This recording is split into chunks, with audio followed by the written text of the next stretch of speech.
നമ്മളെ ഭാര്യമാരെ കണ്ടെങ്കിൽ ഞങ്ങളെ വിഷമം തീരുന്നയാ കൂടുന്നയാ? പോയിട്ട് ഒത്തുകെത്തി സുബൈക പോയിനാ 4 ഗಂಟೆಗೆ എണിച്ചിട്ട് പോയിനാ? അല്ലേ അല്ലേ അല്ലേ? അധീക പേരന്റെ യജമാനന്മാർ, അബ്ബമാർ, മാപ്പിളമാർ സുബൈകത്തെ നഷ്ടാക്കുന്നില്ല. എന്തേ?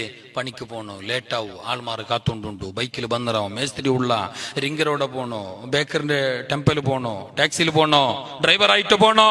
അപ്പൊ നാഷ്ടാക്കോ ടൈമില്ലേ? ഇവിടെ നാഷ്ടാമ്പന്നെ 8 ಗಂಟೆ ആവൂറോ? അപ്പൊ നക്ക് നാഷ്ട ഇല്ലെങ്കിൽ സാരമില്ല. എന്നിട്ട് മക്ക പെഞ്ഞായി പട്ടിണിയാവോ തീറ? ഞാൻ വേഗ പോണ്ടേ ചെന്നിട്ട് സുബൈക പോയാ വയറ് പട്ടിണിയാക്കിട്ട് പോയാ? അങ്ങനെ പാടത്ത് പണിയെടുത്തു, പറമ്പത്ത് പണിയെടുത്തു, ചുട്ടുപൊള്ളുന്ന വെയിലത്ത് പല പണികളും അയാൾ ചെയ്തോ.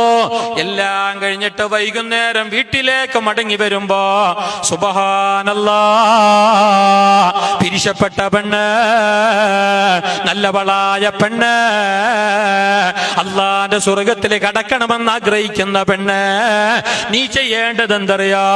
വളരെയധികം വിഷമത്തോടെ, ബേജാറോടെ, ദുഃഖത്തോടെ, കഷ്ടത്തോടെ, ക്ഷീണിച്ച് അവശനായി കടന്നു വരുന്ന, പുരക്ക് വരുന്ന നിന്റെ മാപ്പിളനെ നല്ല പോലെ സ്വീകരിച്ചോ.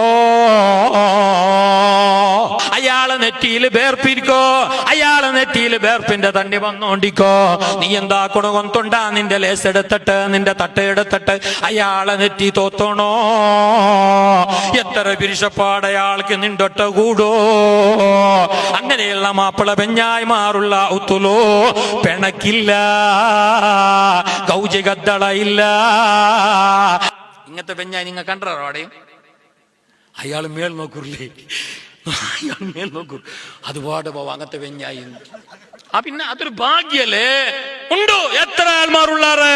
അതൊക്കെ നീ എന്താ കൊണ്ടുകൊണ്ടിട്ട് കെട്ടുമ്പത്തേക്ക് ദീന് നോക്കണം, ദീന് നോക്കണം. അല്ലാണ്ട് കങ്ങുന്റെ കൊവിടെ അടക്കൊണ്ടാ നോക്കറല്ലോ. അവിടെ പോയി ശിർക്കു ചൊല്ലല്ല, മംഗലായോ മംഗലായിട്ട് പോയാ ഇനി മംഗലാവിടവും ജാഗ്രത.